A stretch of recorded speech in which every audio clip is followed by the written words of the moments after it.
Rubén. Rubén, ¿estás por aquí? Hola, Rubén. Te oímos, Rubén. Tenemos aquí a... ¿Me oyes? Sí, se te oye. Vale, Tenemos... espera, dame un segundo que voy a poner bien todo. Sí. Vale. Me has metido así de imprevisto, de golpe, sin avisar ni nada. Vale, vete compartiendo, porfa, la presentación, ¿vale? Vale, Rubén, ¿lo vas subiendo? Vale. ¿Se escucha bien al menos lo que es el micro y todo ahora? Sí, ¿El audio bien? Perfectamente. Y así, como dice el otro Rubén, pues así vamos en tiempo. Lo positivo es eso, que ahora vamos puntuales. Añadiremos al final el vídeo de Alba. Vale. Bueno, voy presentándote. Tenemos a Rubén Fernández Matías con una ponencia que tiene un título que juega con la provocación, pero que en realidad solo puede resultar provocativo para aquellos que no lleguen a comprenderlo, lo cual, pues a buen seguro pasará. De hecho, no es la primera vez que le pasa.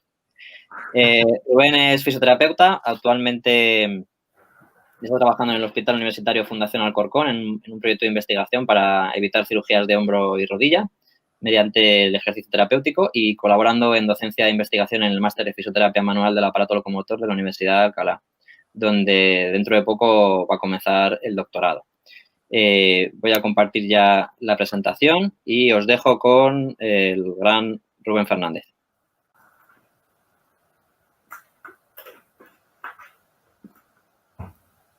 Vale. Bueno, pues ya está. Si hay algún problema con el audio o cualquier cosa, pues lo podéis comentar, ¿vale? Que voy a estar atento. A ver. Bueno, pues ya me ha presentado Rubén Tobar. El título de la ponencia es un poco controvertido.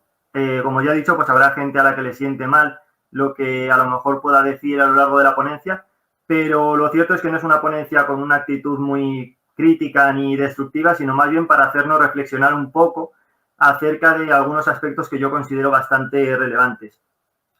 Entonces, bueno, pues como el título de la ponencia dice, la fisioterapia pues la podemos catalogar como una pseudociencia porque realmente a día de hoy hay muchas investigaciones publicadas que nos aportan datos estadísticamente significativos a favor de esta hipótesis, es decir, con un p-valor menor de 0,05 que nos diría que hay menos de un 5% de probabilidades de que por azar esta hipótesis haya resultado cierta en esos estudios cuando realmente no lo sea. A día de hoy tenemos muchas personas, muchos compañeros en el ámbito de la salud que cada vez más se están metiendo en lo que sería la divulgación científica, ¿no? Ya sea en Facebook, en Twitter, en Instagram. Uno de los problemas que yo he visto de la mayoría de estas personas es cómo se puede ser un divulgador científico sin tener un conocimiento bastante amplio en la materia acerca de dos cuestiones. Por un lado, metodología de la investigación y por otro lado, de bioestadística, que es el tema que voy a tratar en la ponencia. El interés de la ponencia, la idea con la misma, es que cualquier persona que esté escuchando sea capaz, al acabar la ponencia, de poder responder a esta pregunta, que es ¿por qué es importante saber sobre bioestadística? Entonces, es importante saber sobre bioestadística porque podemos tener estudios como el siguiente, en el cual analizaban la fiabilidad de las mediciones ecográficas de la posición de la cabeza del húmero, tanto en situación anterior, posterior como craneal, en distintas posiciones de la articulación glenohumeral. Y concluían que realmente el método utilizado de ecografía en este estudio era fiable para evaluar la posición de estas posiciones, de esta situación de la cabeza humeral. Perdón. Uno de los aspectos que tenemos que tener en cuenta cuando estamos analizando cualquier tipo de fiabilidad es que hay dos tipos de fiabilidad. Por un lado tenemos lo que se considera la fiabilidad relativa y por otro lado lo que se considera la fiabilidad absoluta. Tendríamos que analizar ambos tipos de fiabilidad para poder llegar a la conclusión de que realmente una medición que estamos realizando en un estudio cualquiera presenta una buena repetibilidad. En este caso, como digo, había muchas mediciones de fiabilidad y voy a centrarme simplemente en dos, de la posición anterior de la cabeza del húmero, la posición 4 y la posición 2, que realmente no es relevante cómo las tomaron, pero bueno, una de ellas era en posición neutra con ligera rotación externa y la otra a 90 grados de elevación con también ligera rotación externa. Algo que tenemos que ver es, por un lado, los valores del ICC, el coeficiente de correlación intraclase, que es lo que refleja la fiabilidad relativa. En este caso, aunque no tenemos unas recomendaciones generales en base a matemáticas de cuándo podríamos decir que un determinado valor de ICC refleja una buena fiabilidad del procedimiento, sí que podemos establecer en el campo de la fisioterapia que en principio valores por encima de 0,8 ya pueden indicarnos una buena fiabilidad para luego utilizar estas mediciones tanto a nivel de investigación como incluso en la práctica clínica. Esto ya nos tiene que hacer llamar la atención porque los autores de este estudio concluyen que tanto la posición 4 como la 2 mostró una buena fiabilidad de medición ecográfica. Y sin embargo, en la posición 2 tenemos un ICC con un valor de 0,7, que está bastante por debajo de este valor de 0,8. Por otro lado, tenemos que tener en cuenta el aspecto de la fiabilidad absoluta, que en este caso también, como podemos observar, es casi el doble en la posición 2 que en la posición 4. Todo ello nos lleva a la conclusión de que, en principio, no parece sensato concluir en base a estos datos que la posición 2 presente una buena fiabilidad de medición ecográfica, pero sin embargo sí que podríamos concluir que la posición 4 presenta una buena fiabilidad de medición ecográfica de la situación de la cabeza del húmero en posición anterior con respecto a la apófisis coracoides. Si no supiéramos de bioestadística, entonces las conclusiones que habríamos sacado de este estudio es que todas las posiciones de medición eran fiables, cuando realmente no es así. Es importante saber sobre bioestadística porque podemos toparnos con estudios como el siguiente, en el cual el objetivo era analizar si había una relación entre la sensación de posicionamiento articular de la muñeca y la fatiga inducida en esta a través de un programa de ejercicios.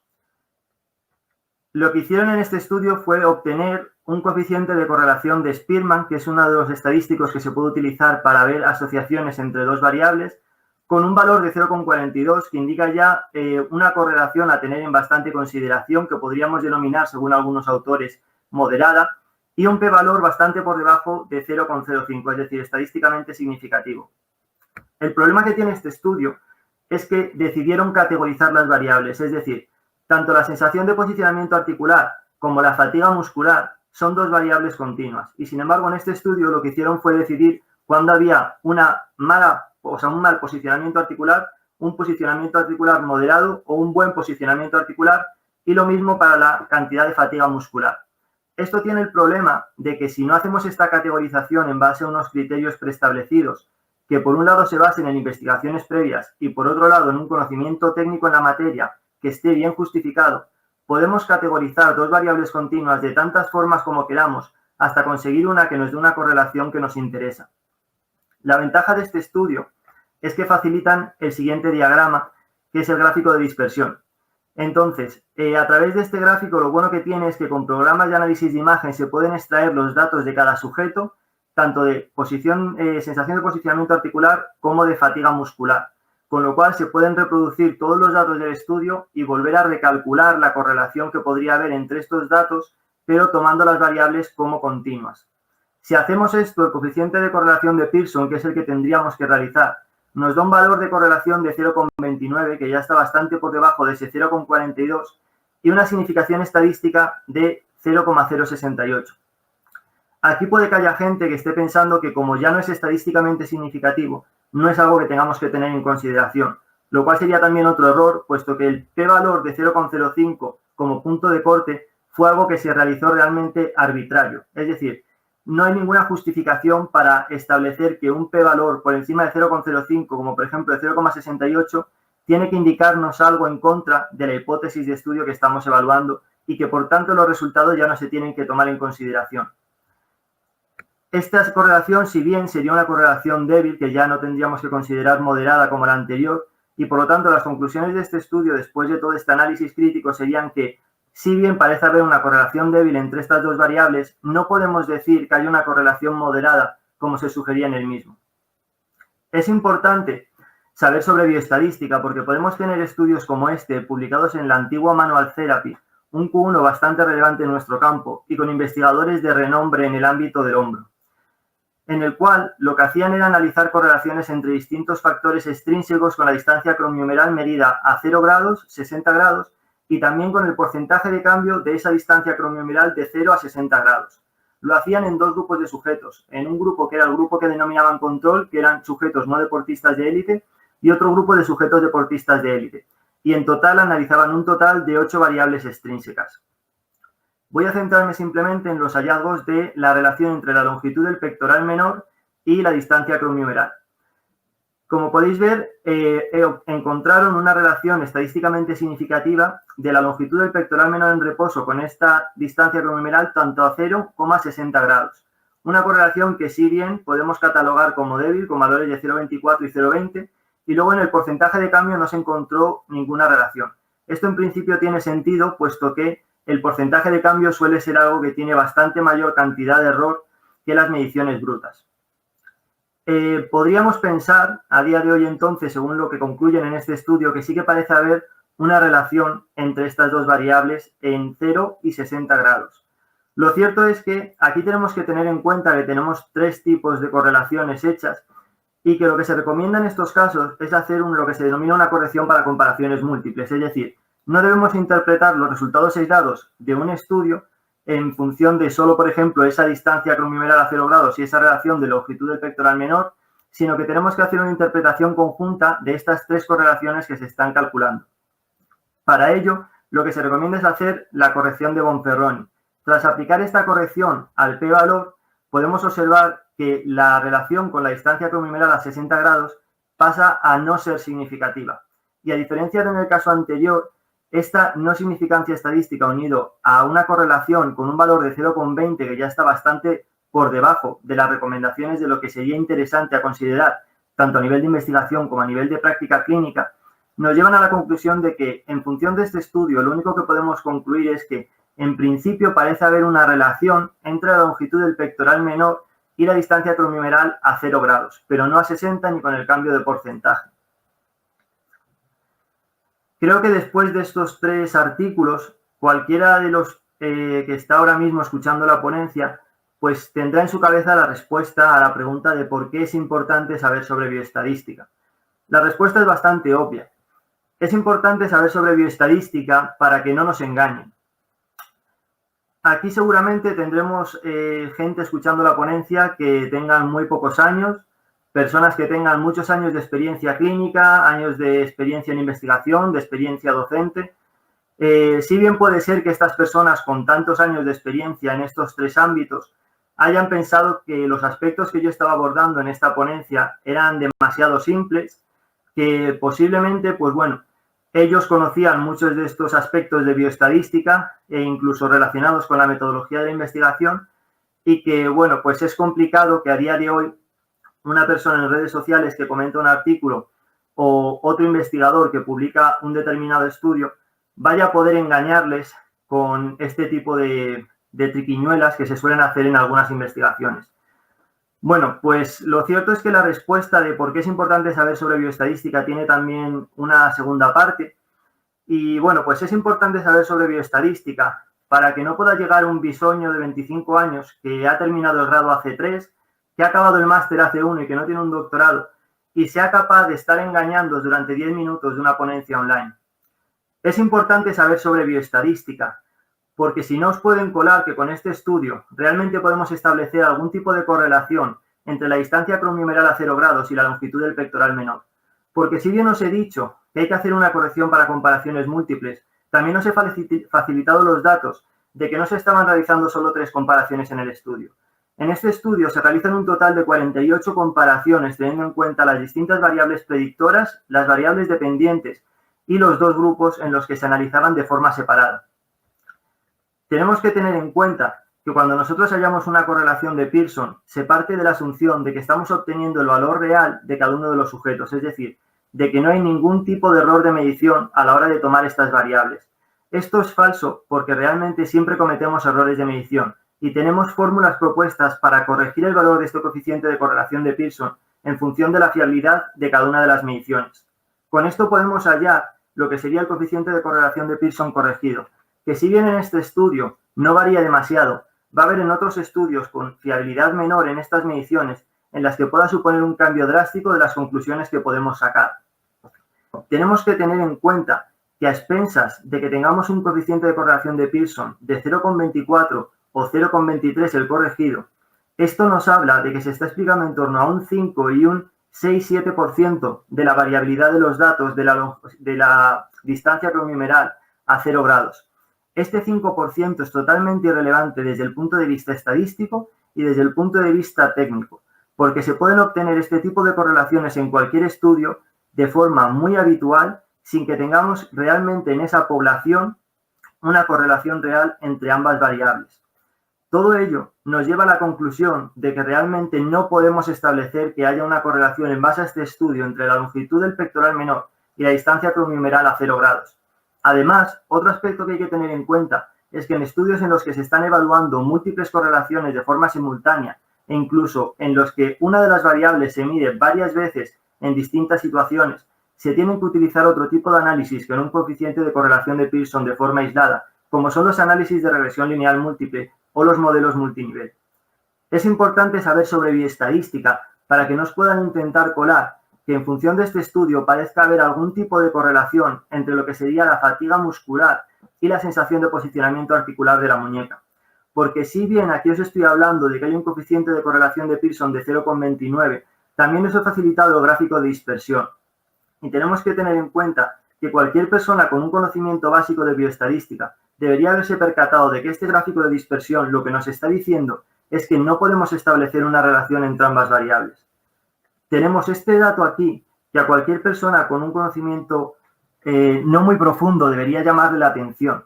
¿Por qué? Porque tenemos distintos estadísticos que podemos calcular que nos hablan de los sesgos del modelo de relación lineal que estamos evaluando con este coeficiente de correlación de Pearson. Si bien es cierto que no es esencial que todo fisioterapeuta, todo profesional sanitario o cualquier persona que esté leyendo un artículo de investigación tenga que conocer estos estadísticos de sesgos en el modelo, puesto que estos estadísticos son datos que hay que conocer a la hora de realizar estos análisis estadísticos. Pero si bien es cierto que sí que esa persona tiene que darse cuenta de que ese sujeto de ahí arriba puede estar suponiendo un problema para la estimación de esta correlación entre ambas variables. Porque si calculamos el modelo corregido, eliminando un solo sujeto del estudio, lo que obtenemos es que el coeficiente de correlación de Pearson disminuye hasta tener un valor de 0,17, con una significación estadística de 0,3, que directamente nos está diciendo que no podemos concluir de ninguna manera que haya algún tipo de relación entre estas dos variables en función de los datos de este estudio. Es importante saber sobre bioestadística, porque si no puede llegar un chaval de 25 años y deciros que en función de este estudio parece ser que hay algún tipo de fiabilidad en las mediciones ecográficas que utilizaron los autores para evaluar la posición de la cabeza del húmero. Porque si bien es cierto en la posición 2, con los datos que tenemos aquí, no hay una buena fiabilidad y es las conclusiones que se deben sacar, también tenemos que tener en cuenta otros aspectos, como por ejemplo, que podemos establecer de forma simple que la fórmula para calcular un coeficiente de correlación intraclase lo que refleja es la relación que hay entre la variabilidad entre sujetos con respecto a la variabilidad entre sujetos más la variabilidad del error. Esta fórmula lo que nos dice es que cuanto más fiable es el procedimiento, es decir, cuanta menos variabilidad del error tenemos, más alto va a ser el valor del ICC. Pero también nos dice otra cosa, y es que cuanto más alta es la variabilidad entre los distintos sujetos del estudio, a expensas de que tengamos un alto grado de error de medición, también vamos a obtener un alto valor del ICC. Esta variabilidad entre sujetos se puede evaluar con la desviación típica de los datos de la muestra que estamos analizando en una investigación. Por otro lado, tenemos que tener en cuenta que hay otro estadístico de fiabilidad absoluta aparte del error estándar de la medición, que sería la mínima diferencia detectable.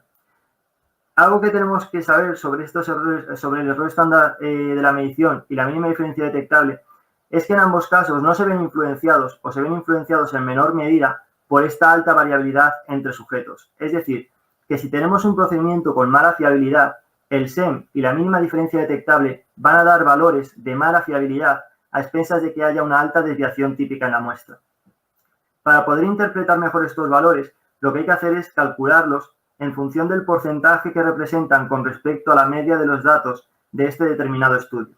Aunque no tenemos tampoco recomendaciones oficiales de qué porcentaje de SEM y de mínima diferencia detectable sería adecuado e indicativo de una buena fiabilidad, en fisioterapia parece ser razonable por distintas recomendaciones de autores que un valor de SEM igual o por debajo de 0,10 es indicativo de buena fiabilidad y un valor de mínima diferencia detectable por debajo del 20% es indicativo también de una buena fiabilidad.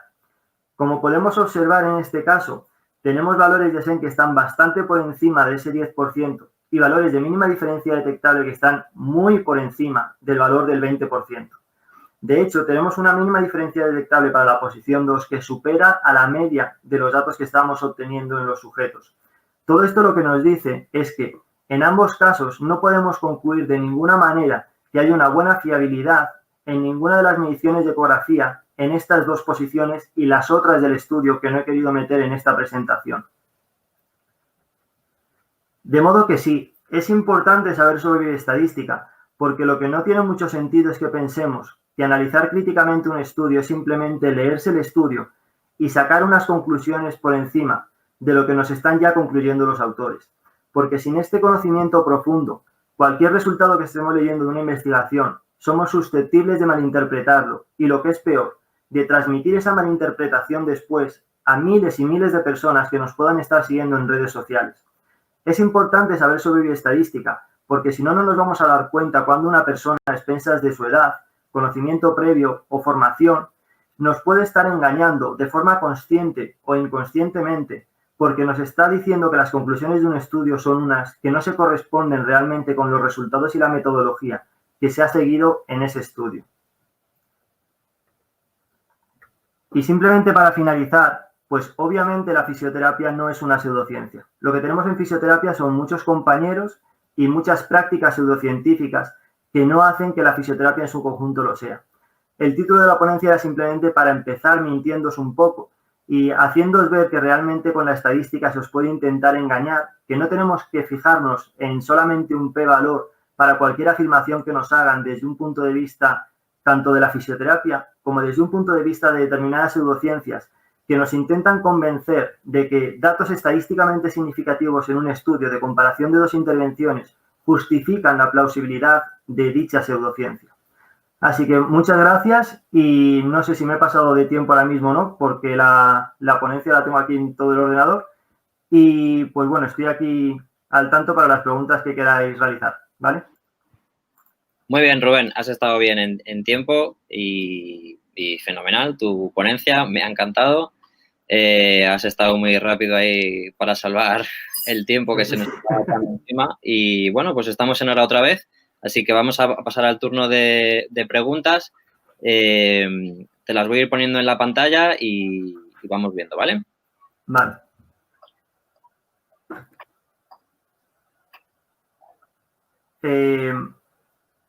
La leo. Vale. ¿Existe evidencia científica? Sí, no, la estoy. Una vale, acromioplastia es según el cirujano. O sea, no. De hecho, bueno, no he metido la acromioplastia al inicio en la portada de la presentación porque era un poco difícil de dibujar, pero a día de hoy realizar una acromioplastia bien podría considerarse directamente una pseudociencia. O sea, toda la literatura que hay publicada acerca de la justificación de realizar una acromioplastia en sujetos con ese diagnóstico inventado de síndrome subacromial o síndrome de pinzamiento subacromial nos dice que no tiene ningún efecto más allá de lo que podríamos considerar un placebo y que es una recomendación que ya no se tiene que hacer por parte de ningún cirujano. Muy bien. Bueno, hay muchos comentarios, pero preguntas, no, realmente no hay muchas. Yo apuntaría un poco que más que una pseudociencia, a lo mejor yo lo llamaría ciencia fallida, porque bueno, sí. era plausible, ¿no? La acromioplastia era bajo un paradigma biomecánico, ¿no?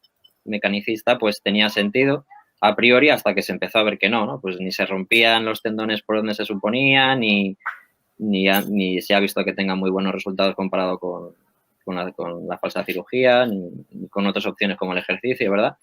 Así que, bueno, lo que debería ocurrir ahora es que se dejen de hacer, ¿no? Que de momento, pues es al contrario, más que bajar, están subiendo. Está aumentando el número de acromioplastias. Es algo... No está equilibrado lo que se publica con lo que se recomienda, pero mira, bueno. Tenemos una pregunta que te hacen por aquí, mira.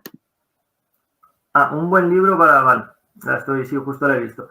O sea, hay dos que yo diría, o sea, uno que está en español además, que es Bioestadística aplicada a las ciencias de la salud, de Rafael Álvarez Cáceres. Es un libro denso, ¿vale?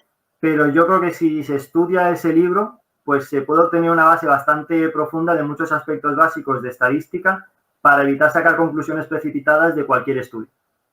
y luego hay otro en inglés que es el de Descubriendo Estadística con SPSS, que si bien este es un poco más complicado porque se meten aspectos bastante más precisos que para analizar un artículo no son tan relevantes, pero para realizar los análisis estadísticos sí.